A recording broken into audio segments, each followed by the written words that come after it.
Hey, what can I help you with? I've got something here for you to see. Okay. It's not a machine gun or anything, is it? No, no. Whoa. It's a Beatles guitar. All signed by the four of them. That's really cool. Where did you get this? I got it in '87, but it was signed in '64. I mean, if it's legit, it's absolutely amazing. You got a ridiculous amount of money here. I actually got it from a customer. I was in a wholesale T-shirt business, and his brother happened to be involved with the Beatles on the tour. He was either a promoter or set up locations, I don't know. But he took the guitar and had it signed. I've had it for over 30 years, and I think it's a real deal, and I would like to sell it because I need the money. That's pretty amazing. I mean, it's the Beatles. I mean, they really are considered the most iconic rock band ever. I own Beatles stuff that's worth a hell of a lot of money, and I've sold Beatles stuff for a hell of a lot of money. The fact of the matter is, you rarely, if ever, see all four autographs on one thing. A signed Beatles guitar from the 1960s is practically unheard of. But that doesn't mean it can't exist. If this lady's story actually checks out, this would be a mega find. Have you ever had this looked at by anybody? Yes, by many people. Okay. This looks absolutely amazing, but this happened a lot with the Beatles. You know, girls would come up, they'd want their autograph, the roadies would go, I'll go get something signed for you, and then they would go, you know, behind a corner and sign everything, and then come back out, try and get a girl's phone number. It wasn't signed by the artist. And to have something signed by all four of them on a guitar is rarer than hen's teeth. It really is. How much do you want for this thing? I want $100,000. Your number's close to being in the ballpark. It really is.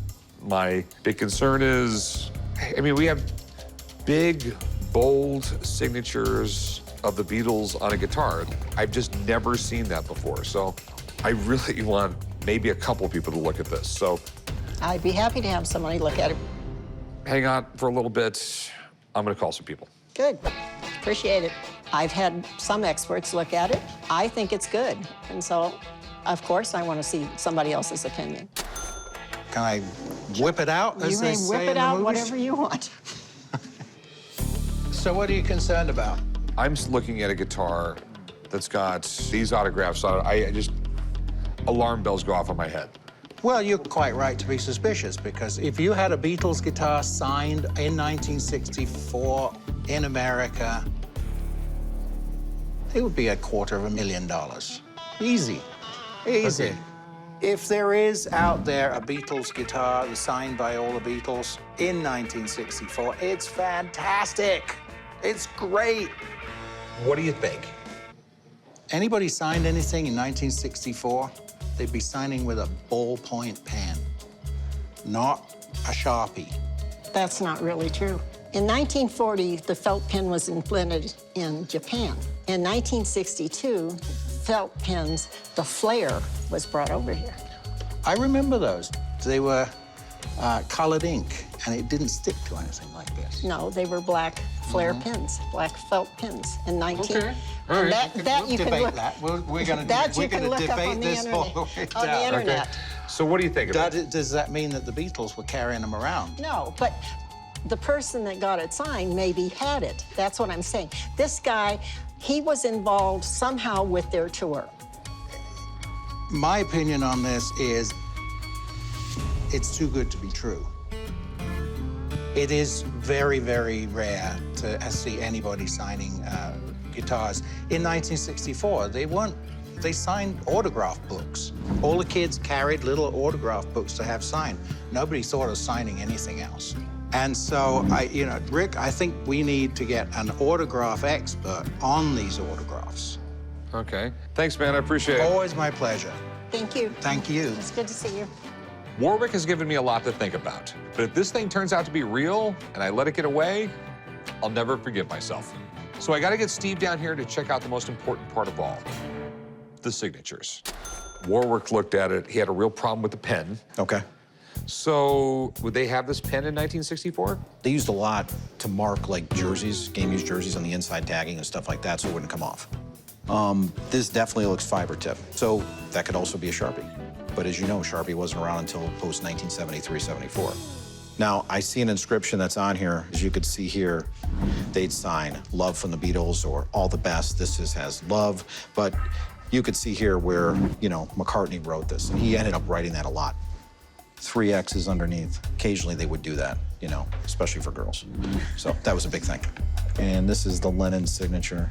And, well, John Lennon didn't all the time, where his signature didn't always look like an O. And this is a real pronounced D. Now, sometimes he rolled it a little. You see Ringo Starr Right. would typically put a star. That's also something that kind of sticks out right here. So there's some things on here that I find pretty interesting. Okay. Interesting good or interesting bad? Well, that's the thing. When I take a look at the whole thing, you know, I've seen this before. Especially have seen this inscription before. Okay, so what are you saying? It's not real. Oh, Okay. And I know the guy who did it. And he's a pretty famous guy. He's been doing this for years and years. He's kind of out of the running now, but mostly targets albums, album pages. He likes to try and fool people. So it's the same forger doing lots of stuff? Yeah. This is a real pronounced E on here, right. but it's too pronounced, and someone screwed up here. So. Okay. So it's definitely not the signatures. None of them? No, this, here, the Ringo Starr is something that, when Ringo did his, underneath his signature here, this is a beautiful example of what he used to do. This is not. It's breaking my heart. I'm sorry, it just works out that way. That's Good to see Thanks, you. man. Thanks, man. sorry. Nice to see you. Take care. All right. Any line of business, there's always people. Someone wants to take advantage of you, but in the autograph business, it's prevalent. So you gotta be careful, you gotta know what you're doing. And before you invest a lot of money in something like that, have it checked out by me. I'm sorry. I am too. Okay. I would have appreciate- loved to have bought it, but Well, no, I wouldn't want to sell it if it's not real. thanks for I'll coming just in. keep it hanging on my wall. Okay. Thank you. The fact that they're telling me that it's not real doesn't necessarily make me really believe it's not real. I still have hope. If you lose hope, what have you got? How are you today? Can't complain, man. Having a pretty good day. Excellent. So what do we got? This is a letter signed by Napoleon himself. That's really cool. Where'd you get this? Online, I've been told by my wife that I had a bit of a Napoleon complex. I can see that. I don't know what the letter says. It's written in French. I don't parlay. I bought it from a very reputable online site. So I'd like to get about $10,000 for it. I think for a piece of history like this, it's a great price. Napoleon actually wasn't that short. Probably average height for the day. That's what I tell people. I'm average height. This is really cool. I mean, Napoleon is probably one of the biggest badasses in the past 1,000 years. He was a benevolent dictator. You know, he loved French people. He wanted to expand their empire. And this guy pretty much conquered Europe. When they decided that maybe he was a little too strong and they exiled him, the French army decided to go ahead and defect from France, go pick him up and bring him back to France, and he conquered it again. There's very few people in the world that could say that they conquered most of Europe twice. Right. In the early 1800s, Napoleon was on top of the world. There's a period for over a decade where he was pretty much unstoppable. But then his luck started to run out. I mean, he got his ass kicked at Waterloo. You have any idea what it says? No, I speak very little French. I guess it'd be kind of weird if Napoleon wrote it in English, right? Yeah. Down here it says, Napoleon Bonaparte, my whole plan of campaign is a battle, my whole policy is a victory. So it's probably saying something to the effect of that. It's got the seal right there. This is the type of seal they used back then, so it does look right for the period. And you got a COA here. Mm-hmm. Okay, it seems like it's from a pretty legit company. What do you want for it? And don't be crazy, man. I mean, I gotta make money here too. Okay. Well, you know I'm gonna say like 10 grand. 10 grand's just way too much. You're gonna have to come down quite a bit, man. I'm thinking more along the lines of 1,500. Ooh, that sounds low. That sounds really low. Remember, this guy was the emperor of pretty much Europe, which would mean he probably signed a lot of stuff in his life. How about 5? You're gonna have to come a lot lower than that, man. I can't pay you 5,000. I'm gonna have to get this reframed. There's gonna be work involved. How about 4,000? I'll give you 2,000 bucks for it, man. That's the best I can do. You know what? I didn't pay that much for it, so let's do it. 2,000? 2,000. All right, sweet, man. I'll meet you right over there. Thank you. I was a little disappointed that he laughed when I said 10,000. This is a once-in-a-lifetime piece of history. I'm gonna treat myself to a brand new set of golf clubs. Check it out. Original Napoleon document with certificate of authenticity.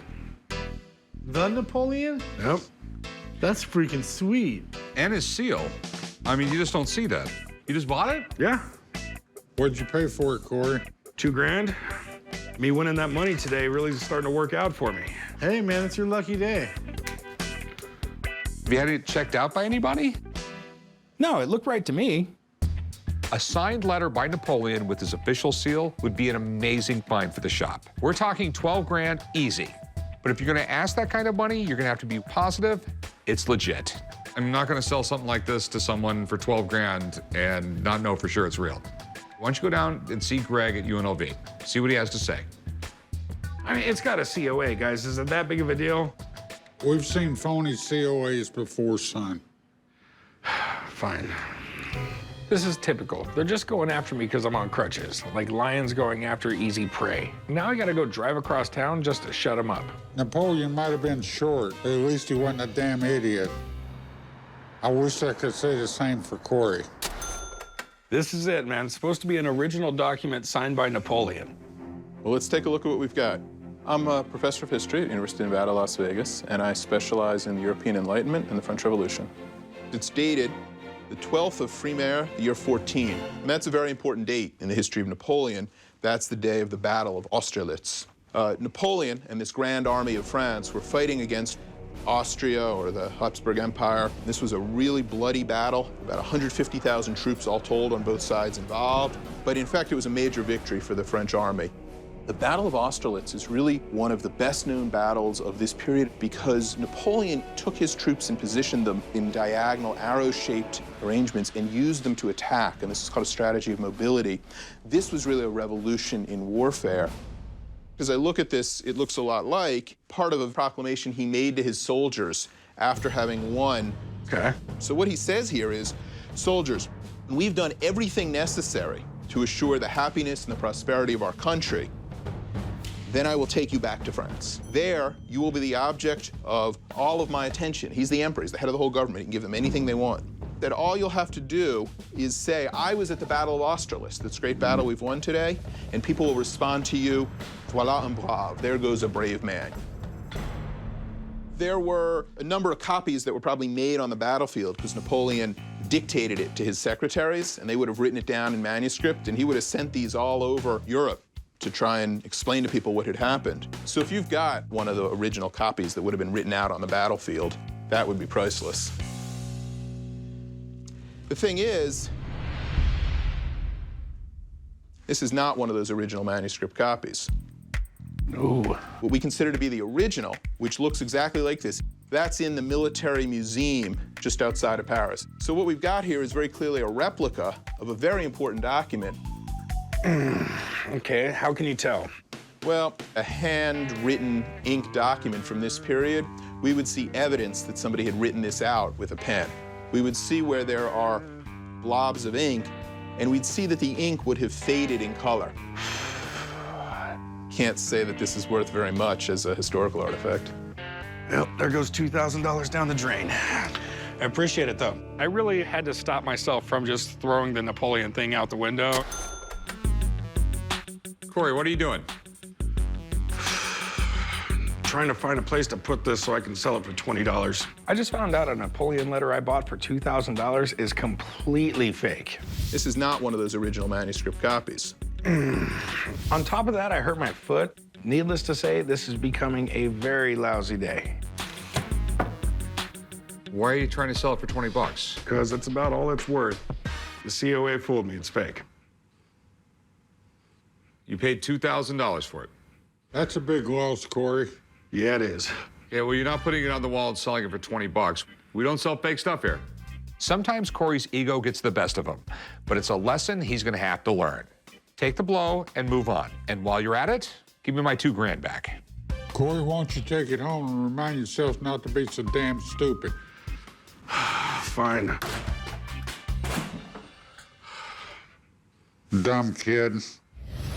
Hey, how's it going? What we got here? I have a book signed by Shoeless Joe Jackson. Oh, it's actually signed by him. Right. This is absolutely incredible. When you talked about old baseball players, you would have talked about Lou Gehrig, Joe Jackson, and Babe Ruth. Do you know how rare it is to find his signature? No, not at all. It's the rarest sports signature, period. Wow. I came to the pawn shop today to sell my book signed by Shoeless Joe Jackson. I found the book in a foreclosed home in a stack of other books. What I know about Shoeless Joe Jackson is that he fixed a World Series and he played a baseball game without shoes. Say it ain't so, Joe. It seems to be a collaboration of some sports stories. The first one is about Shoeless Joe, but it seems to be about the darker side of sports. Yeah, the story is that him and 7 other guys on the 1919 Chicago White Sox took money to fix the World Series. They were all acquitted in a court of law. Okay, they were not found guilty in a court of law, but the whole incident more or less destroyed his baseball career, his reputation for the rest of his life. Right. Shoeless Joe Jackson was a baseball legend. He was such a good hitter, Babe Ruth actually copied his style. If it wasn't for the scandal, there was no doubt that he would make it to the Hall of Fame. So you got the signature certified. Right. When I found the book, I saw what appeared to be 2 signatures. The first one isn't very legible, and then the second one is clearly different than the first one, so. Well, he was illiterate. He could not read, and his wife signed everything for him. All the signed copies of this book, most of them, everyone you see will have this in it. Shoeless Joe Jackson, signed by his wife. He was embarrassed how bad his handwriting was on the only thing he could write, so that's why you never saw it. Okay. So this could really be an amazing signature. You will not find a rare autograph. Normally, I wouldn't go near a book like this unless I had my own experts take a look at it. But Joe Jackson's signature is so rare and so expensive, I just have to take the gamble before this guy walks out the door with it. So we have a certificate of authenticity, we have the book. So how much did you want to get out of it? Well, I did a quick search on his signature and found that there's not many of them. I'd like to get like $30,000 for the book. Not gonna happen. Okay. What is gonna happen? I'm thinking closer to 10 grand. Of all the sports signatures in the world, this is the one most faked. Okay, and I have no idea who this person is who authenticated it. Right. So, I mean, I'll take a shot at 10 grand. It's just not a signature. It's on a book about the dark side of sports. I mean, that has to bring something to the table. I'll give you 11. You're not moving much. There's not a lot to move. I mean, it's a big risk nowadays with stuff like this. How about 16,000? I'll make it short and sweet. I'll go $13,000. I won't go a penny more. I mean, ask for $1 more, you can just pick the book up and leave. But I'll go 13,000. If you do that, I'll do it. So.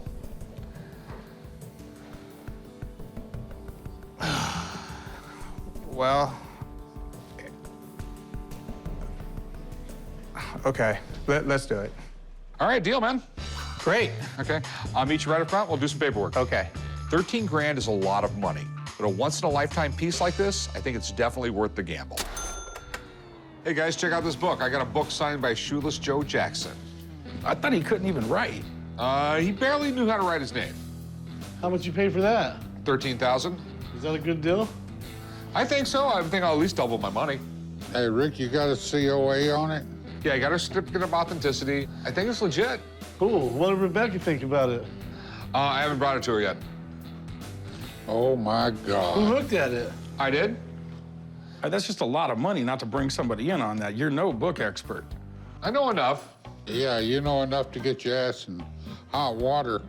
We have rules about buying expensive stuff without getting it checked out first. For some reason, Rick thinks his fat head is above the rules. This is a business with risk and reward. And I'm like 90% sure it's real. I'm worried about the damn 10%, Rick. Why don't you take the book and go up to Rebecca's and let's find out about this now. Makes you happy, I'll go see her now. Bye. Some people's children, right? That's stone cold, Corey. Hey, Rebecca, how's it going? Hey, how are you? Pretty good. I bought a really cool book. Okay, what is it? Say It Ain't So, Joe, signed by Shoeless Joe Jackson. You know how rare that is. Yeah. Rick popped in. I wasn't too surprised. He comes to me every now and then, but I was surprised by what he brought me. It also comes with the certificate of authenticity, but I don't know this person at all. Yeah, certificate of authenticity is only good as the person who writes them, right? Yes. There are less than a dozen signatures of Shoeless Joe that everyone can agree upon. So if this is another one, this is a really big deal. So you wanted to know about the book, right? Yeah. So it's an anthology, and it covers different essays about the darker side of sports. There are essays in here from people like Ernest Hemingway, P.G. Wodehouse, so some great names. Okay. But they're all reprints, too. So the Hemingway originally appeared in his Death in the Afternoon, and so it's a reprint from that. So as far as the book goes, you're not looking at a whole lot of value in the book, even as a first edition. All right. It's worth only about 50 bucks. But the signature, that changes things. This signature is real. This is by far one of the craziest things you brought to me. All right, well, I paid $13,000 for it. Oh, well, you either got a steal or you got screwed. You're looking at up to $100,000. Oh, okay. So what I have here is one of the only Joe Jackson signatures that all the authenticators can agree upon. So you can see how shaky it is. With someone who's not practiced at writing, they're not going to have the same muscles to be precise in their hand. So look at the J here. You see how it's got a curl, and you see how it's kind of moving a little bit. This one almost looks a little smoother on top, especially. Look at the A. This A here he was struggling with. This one looks like a pretty normal A that someone would just do. And then the K here goes straight into an O, whereas this, the K, he tries to do the loop, right? So there are some differences here. Would his signature be inconsistent since he wasn't practiced? Possibly, and that's one of the reasons why all authenticators don't agree on every Joe Jackson signature. But the key with this one is that it's just too neat in its attempt to look messy. I'm not convinced that it's real. But it is so rare and so controversial because there are some signatures that all authenticators don't agree on. If you can get the consensus of the community, then you would still be good to go. All right, thanks. You're welcome. All right. Talk to you Sorry, later. Rick. In my opinion, the signature is not real. I felt terrible telling Rick that he had made possibly a $13,000 mistake. That's not news you want to give to anyone. What's the verdict, Rick? Says it could be worth up to $100,000. Good, All give right. me. That's awesome. But Uh-oh, I don't like a bot. she's not fully convinced it's real. Oh, my God. Wait, she's not fully convinced, or it's not real? In her opinion, she doesn't think so. So it's not real. Well, no, I'm going to send it off some more people. I'm going to try and get a consensus on this You thing. realize that could be like one of the biggest hits we've ever had around here. I don't know how many times my dad has lectured us about getting stuff checked out before we buy it. His ego finally got the best of him, and it cost him 13 grand. If you're not sure about an item, just ask me, Rick. Come to me. I could call someone for you or something. I'm going to send it off to some other people, get a consensus, what people think. All right? All right. No risk, no reward. I need to start taking more risk around here. No, you will not take risk. You're not allowed to. All right, guys, we have history in the making right here. What in the hell you got, son? My Shoeless Joe Jackson book.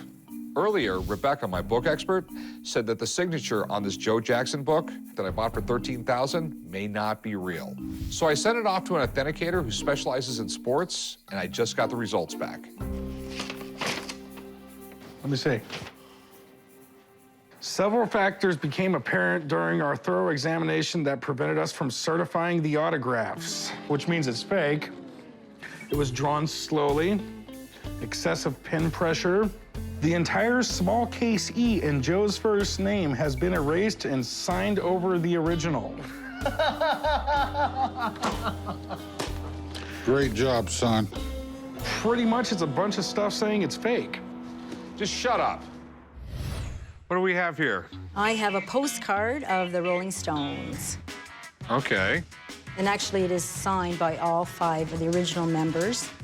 That's really, really cool. Daddy was a Rolling Stone, huh? No, it was Papa was a Rolling Stone, and it was a completely different artist. Why are you here to ruin the party?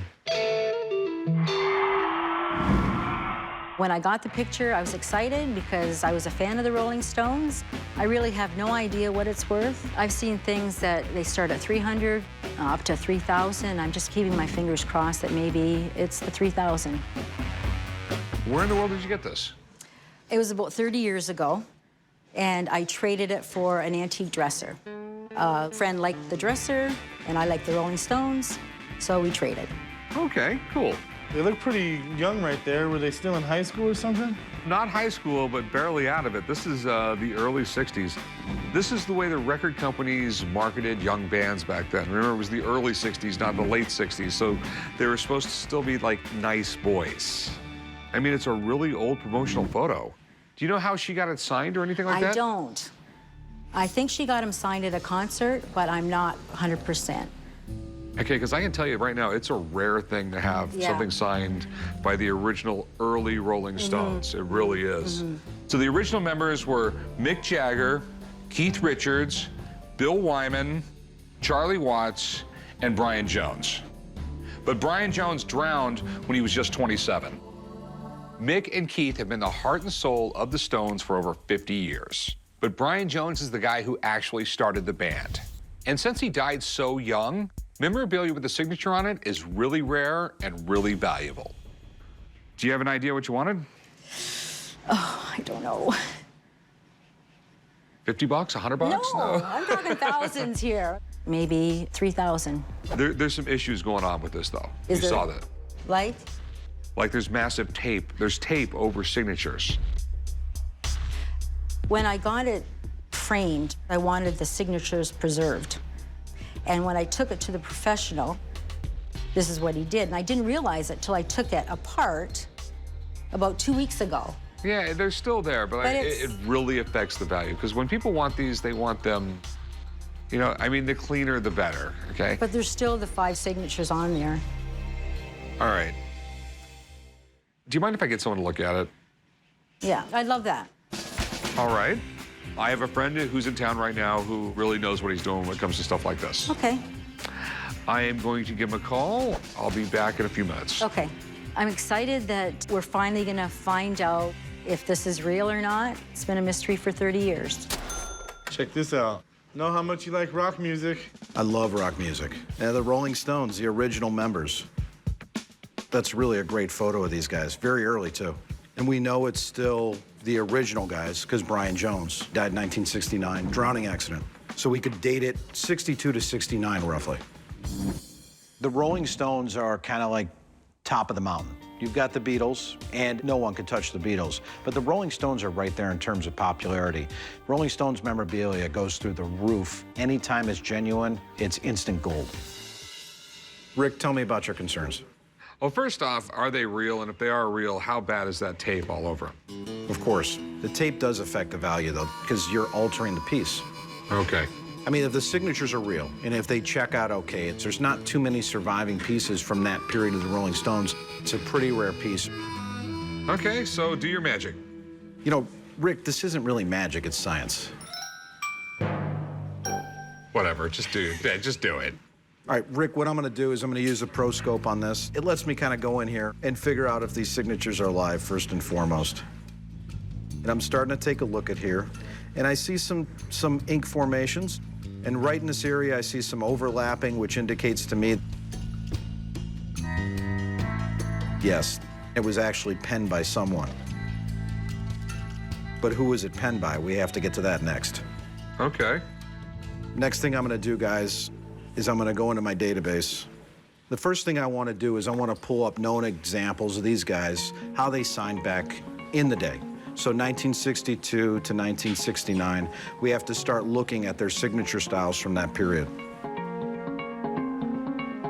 You know, some of the things I'm starting to observe already, when I look at the piece here, I'm starting to see some stuttering, some pausing,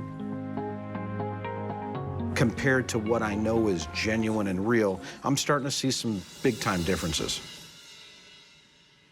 Especially with Brian Jones, it looks like someone went into the Brian signature and stopped after his A, which isn't a good sign. If I had to take a look at Keith Richards, the Keith Richards that's featured on this piece here is so different in letter, shape, formation. The sizing is different. I'm noticing someone's trying to mimic kind of what Keith did. But ultimately, in the end, I think that's what you have on this entire piece here, is where someone is trying to kind of mimic the Rolling Stones. Okay. All right. Oh, well. Sorry. Thanks, man. Sure, good to see you. Back in the 60s especially, a lot of times at concerts, the manager would sign photos and hand them out, which could have been this case as well. I mean, it's the only way that they could kind of fill that demand, because everybody wanted a piece of the Rolling Stones at that time. Should have kept the dresser. Well, I'm a little bit disappointed. I wasn't sure, all these years. Thanks for coming in. Okay, thanks a lot. Take care. Well, it's a little misleading when somebody signs somebody else's signature, but it's still a cool picture, and it has been with me for 30 years, so I'll keep it. Hey, how's it going? Pretty good. How about you? Doing all right. What do we got here? I got a replica of the Easy Rider helmet signed by Peter Fonda. All right, yeah, Captain America. Arguably one of the most recognizable motorcycles in history. And this is the helmet. I think in 1969, they came out with the movie Easy Rider. The movie's good, but, it was way before my time. I was in 7th grade, so.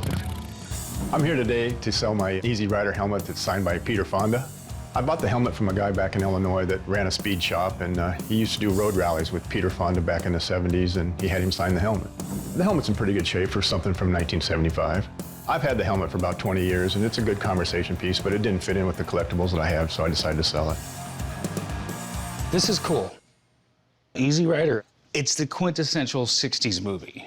Easy Rider was about two drug dealers on motorcycles trying to move drugs from LA to New Orleans and kind of getting in little adventures along the way. I mean, you have Peter Fonda, Dennis Hopper, Jack Nicholson. The movie came out in 1969. I mean, there wasn't a lot of high hopes for it, but $350,000 movie turned into $30 million. It was a huge success. So you already said it was a replica helmet, right? Yeah, it's a replica. I mean, yeah, but it's pretty close to the time period. Yep, Peter Fonda signed it, I guess. The condition, you can tell it's been dropped, it's been banged around a little bit. It's not cracked, so you can still use it, I guess. I didn't even clean it up. I didn't want to mess with the signature, so. Good idea. What are you looking to do with it? I'd like to sell it. Any idea of what you're looking to get? Oh, about $1,500 worth. Okay. I really have no idea what Peter Fonda's signature is going for these days. Have you ever had the signature looked at? You got any paperwork or anything? I just bought it and took the guy's word for it. All right. Do you mind if I have a buddy of mine come down and do it? No, that'd be great. Okay. Well, I'll tell you what. Hang out. Let me give him a call and see if I can get him down here, okay? Okay. I'm glad to have an expert come in because I'd like to know for sure that it's a good signature, but I'm just taking the guy's word for it. What's happening? Replica Captain America helmet with Peter Fonda's signature. Nice. Easy Rider. It's really one of the best movies of, late 60s? You had Dennis Hopper to direct it, Jack Nicholson and Peter Fonda. You can't really go wrong with that cast. Pretty cool movie. So what are your concerns? Well, I know the helmet's not the original one. I don't know anything about Peter Fonda's signature, though. Okay. Usually Peter Fonda was a good signer for people throughout his whole life. I've got some pretty good illustrations to show you his signature throughout the years. He had kind of a sloppy signature. Wasn't much to it, but it stayed the same from the 60s, pretty much all the way up until he died. Corey, if you don't mind, if you could hold that for me. I'm going to show you a series of checks. This is from 68, 1972, 1978, and then 1988. Now, the thing you see here, and I'll go back to this one, is the straight up consistency. Now, when I see this, I'm seeing something totally different. So it lacks kind of what he does here, almost 100%. The last name is almost completely different and spurious from what he would sign. The F, I'm not even sure what's going on here. It's an uppercase F. He uses kind of a lowercase, almost looks like a J to sign. So I'm seeing a lot of things that don't match up to me here, Corey. Well, I found a couple on the internet. There were early signatures that matched that completely. I've seen probably 500, 600 myself in my career to authenticate. So, you know, Corey, you know, based on what I see here, there's not the same thing. Oh, I gotta go with you, man. Appreciate it. All right, dude. Good to see you. Well, good luck. Okay. Thank you. No problem. Happens sometimes, man. Yeah. I had no reason to doubt the guy, but I wasn't there to watch him sign it, so Well, it is what it is. last words of the movie, man. We lost. Yep. Take care. Thanks. He's an expert. That's what he does for a living. I don't know why he would lie to me. It'll just go back on the shelf, and now it's just a conversation piece. I'm here to tell you a Bible today. It better be real old, man, because there's a lot of them out there. Actually, it's got a handwritten letter on the back cover from Mickey Mantle to Roger Maris in 1977 during a Mickey Mantle rehab stay. Yeah, he was quite the party animal there, wasn't he? Yeah. Everybody knows Mickey Mantle, so any Yankees fan, it would be like the holy grail to own something like that. I'd like to get $1,500 for it. I'd be negotiable. If it was just a Mickey Mantle thing, I would just tell you to kick rocks. He made more money as an autograph signer than he ever did as a baseball player, and at one time he was the highest paid baseball player in the world. But the fact that it's a letter to Roger Maris is definitely cool, especially since apparently he was in rehab while he wrote it because he took more than a couple trips there. Mickey Mantle was one of the greatest players of all time, but he had a lifelong struggle with alcoholism. For an autograph like this, the money's all in the story. So I just need to make sure it checks out. All right, so what does the letter say? It says to Roger, I want to thank you for your kind letters. I never thought our friendship would reach past the playing field. Every day it blossoms. I have no paper to write on, so I hope the Lord will bless you through this book. As he has done me, God bless Mickey Mantle. All right. So have you ever got it certified or? I haven't. I thought about sending it off a PSA and just hadn't had time to do that. Any idea what you think it might be worth? I was thinking maybe around $1,500. It could be worth it, but you know, if he was in rehab, it sounds really, really preachy and not very Mickey Mantle-ish. I mean, the whole story just sounds way too good to be true. Plus, you got somebody that covered the whole thing up in packing tape. Let me have a buddy of mine that authenticates for a PSA come check this out and see what he thinks it is. Okay, great. You want to give Steve a call? Yeah. I'm glad they're going to bring somebody in. We're hoping that it's authenticated and real and worth a lot of money, and we can do some good things with the money. What's happening? Apparently, we got a Bible with a handwritten note from Mickey Mantle to Roger Maris while Mickey Mantle was in rehab. That's pretty interesting. If Mantle wrote anything, you know, along the lines with good content to Roger Maris, you're looking at some huge money. That'd be amazing, yeah. Well, check it out, man. Tell us what you think. The first thing I want to do is take a look at the ink. Now, it looks like maybe a tape was kind of applied to it first. I don't know if somebody did that to try to preserve it, but it kind of made it a little bit blurry. Well, yeah, that would happen. I mean, it would kind of pull that ink into the tape, so that's kind of that effect you get with that. Looks like it's signed to Roger. I want to thank you for your kind letters. I hope the Lord will bless you through this book. Yours truly, Mickey Mantle. It just doesn't sound very Mickey Mantle-ish. 1977, if he is in rehab, I'm assuming it's more of a letter, oh man, I can't believe I'm in this place. These guys say I'll get out of here in 4 to 6 weeks. Most of the stuff I saw Mantle write was more or less obscenity-laced. And I brought some examples of what we're looking at here, just in general. One of the few, by the way, of Mickey Mantle that's actually circulated in collections. But you see his writing. It's block lettering and his signature. This is from 1977. We're looking at a signature with speed, with flow, spontaneity. From this one to this one, there's no doubt in my mind Mickey Mantle never signed this. Well, it is just so far off, it's not even funny. It's a nice Bible to hold on to and maybe read from, but other than that, it's got nothing to do with Mantle or Maris, I can guarantee you that. Yep, thanks, Steve. All right, guys, good to see you, man. I think there's no question that when someone did this, they were just looking to make a buck. All they want to do is make money and profit off you. Well, man, if something's too good to be true, it probably is. Thanks for coming down. Well, I was very disappointed, but I'm a treasure hunter, and I'm not going to be discouraged by this one setback. I'll be back out next weekend trying to find the Holy Grail. Hey, how's it going, man? Hey, what's going on? What do we got? I got an original contract that the Who signed to perform at Woodstock. Greatest band of all time. Don't you hope you die before you get old? Stone cold. I came to the pawn shop today to sell my 1969 contract for the Who to perform at the Woodstock Festival. The Who is the greatest band. Bob O'Reilly, Behind Blue Eyes. It's a piece of rock history. Who wouldn't want it? New Action Ltd. furnishing the services of The Who with Woodstock Ventures, Inc. And it's signed by Michael Lang himself. He did not only the 69, he did the 94, did the 25-year anniversary. It's the real deal. This is pretty cool, man. Who is one of the biggest bands of all time, and if that's legit, that's a pretty important piece of memorabilia right there. This is the contract the band signed before playing in Woodstock. I mean, contracts like this could sell for big numbers, and it's not every day that something like this just walks through the door. Where'd you get it? My mom likes to go to yard sales, so while we were at one of the places, I was just looking around, and they had a couple albums, and The Who's my favorite band. And I opened the album, and it was there. One of the biggest bands in the world at the time only got paid $12,500 to play one of the biggest shows of all time. Yeah, well, $12,500 back then was a lot of money, Corey. I made about $200 a month in the Navy at that time. What do you want to do with it? I want to sell it because I really want to buy a new car. What are you trying to get out of it, son? I was looking for $5 grand. Well, you can keep looking.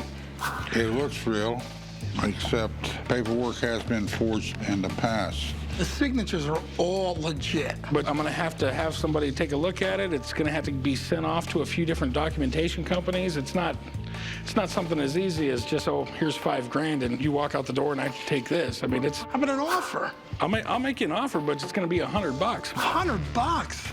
It's history. I mean, for $100, I might as well keep it. Yeah, well, that's your privilege. Can you do 1,500? No, we're not even on the same planet. I really think total value here is somewhere around $1,000. And after I get it certified, all that stuff, I mean, I'm putting some pretty decent money into it. I'll give you $200 for it. And that's only because I think my father will like it. Top of the line, Corey. All right. All right, man, deal. Let's go do some paperwork, my friend. The Who is one of the biggest bands in the 60s and 70s, and my dad really loves them. And if this thing's legit, it could be worth some serious money. Hey, Rick. Hey, Dad, you look comfortable. You're a big Who fan, aren't you? Yeah. Well, here, we bought you something, me and Corey. Thought you might like that. Don't say I never did anything nice for you, man. Thank you. My dad is the biggest Who fan, so when this thing walked into the shop, we knew we had to get it for him. Contract for the Who to play at Woodstock. Where'd you guys get this thing? Just walk through the door. Supposedly, he found it at a garage sale with some albums. How much you pay for it? $200. Congratulations. I mean, if it's real, it's worth a few $1,000. Pretty sweet, right? Yeah, one little problem, guys. What's that? It's not real. What? What do you mean it ain't real? They used to give these away in albums. I mean, don't you see a problem with a contract to the Who at a garage sale, like perfect condition? It was $200. We took a shot. I know you're the world's biggest Who fan. I've seen like 100 of them. Okay, then it's not real. We screwed up. Big. You guys owe me $200. Try to do something nice for you, and you turn into a... I know, and I appreciate it, guys, but it's worth right around $25. Anyway, nice gesture, Dad. Should have checked it out, son. Whatever, man. We won't get fooled again. I told you not to buy it. You're lying through your teeth, Corey.